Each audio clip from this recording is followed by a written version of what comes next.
जब एलीशा ने उस औरत को कहा था कि तुझे क्या चाहिए, शुनेमिन औरत को, तो गेहजी को मालूम था कि इसे क्या चाहिए। वो पूरी खबर रखता था इधर उधर की, बड़ा तेज इंसान था।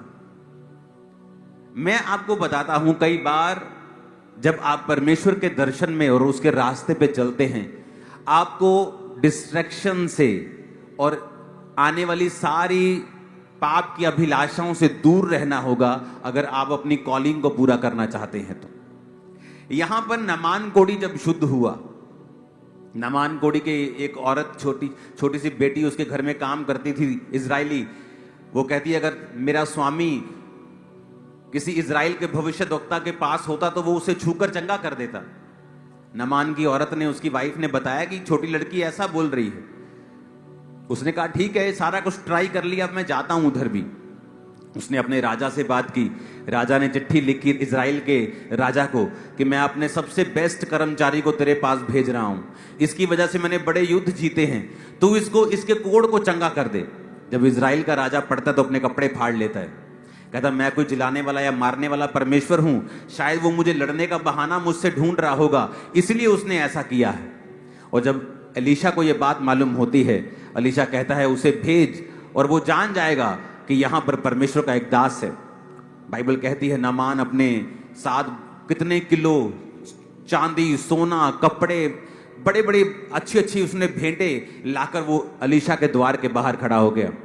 और जब बाहर खड़ा हुआ तो एलीशा ने अंदर से मैसेज भेज दिया कि इसको बोल और कि जाके यर्दन में 7 डुबकियां मार, तेरा कोढ़ खत्म हो जाएगा। उसने गुस्सा किया क्योंकि वो एक डिप्लोमेट आदमी था।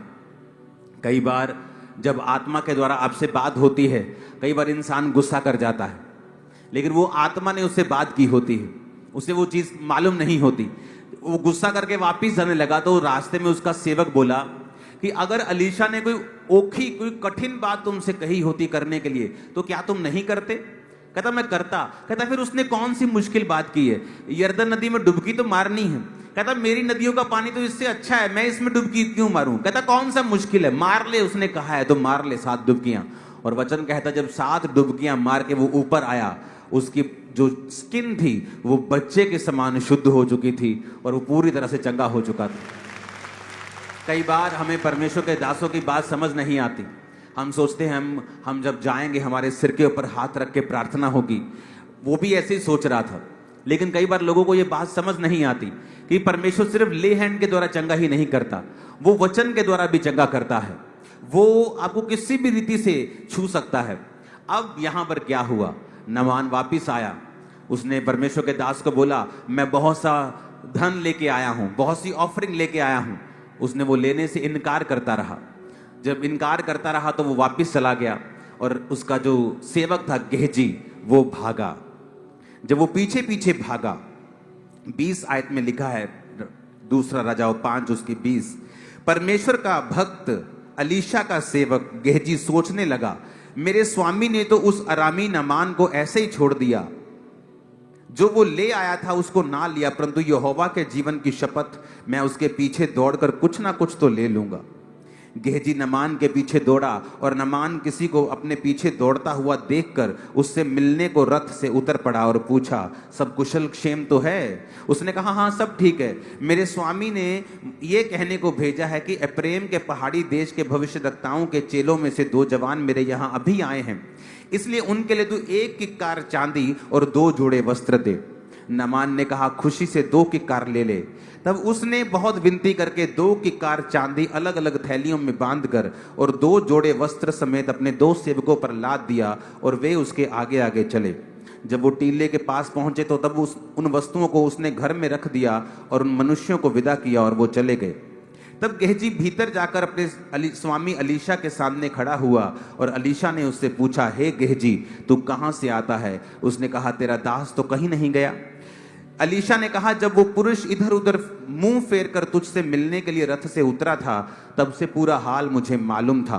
क्या ये समय चांदी, वस्त्र, जैतून, दाख की बारियां, भेड़ बकरियां, गाय बैल या दास दासी लेने का है? इस कारण से नामान का कोढ़ तुझे और तेरे वंश को सदा लगा रहेगा। तब वह हिम का श्वेत कोढ़ी होकर उसके सामने से चला गया।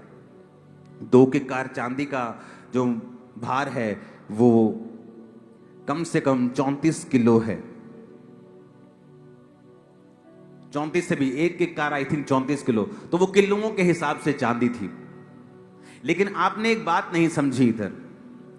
उसने कहा क्या ये समय चांदी, वस्त्र, जैतून या दाख की बारियां और भेड़ बकरियां और गाय बैल और दास दासी लेने का है?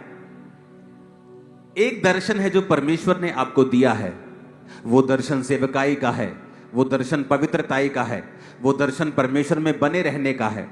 लेकिन एक दर्शन उसे शैतान दिखा रहा था कि कोई बात नहीं, तू सेवा कर रहा है, कोई बात नहीं।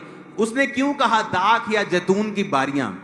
क्योंकि जो गेहजी का दर्शन था वो ये था कि मैं इतने किलो चांदी बेचकर, मैं इतने किलो चांदी बेच दूंगा, फिर मैं दाख की बारी लगाऊंगा, फिर मैं जैतून की बारी लगाऊंगा, मैं एक बाग खरीदूंगा, वहां से मुझे बहुत सा प्रॉफिट आया करेगा।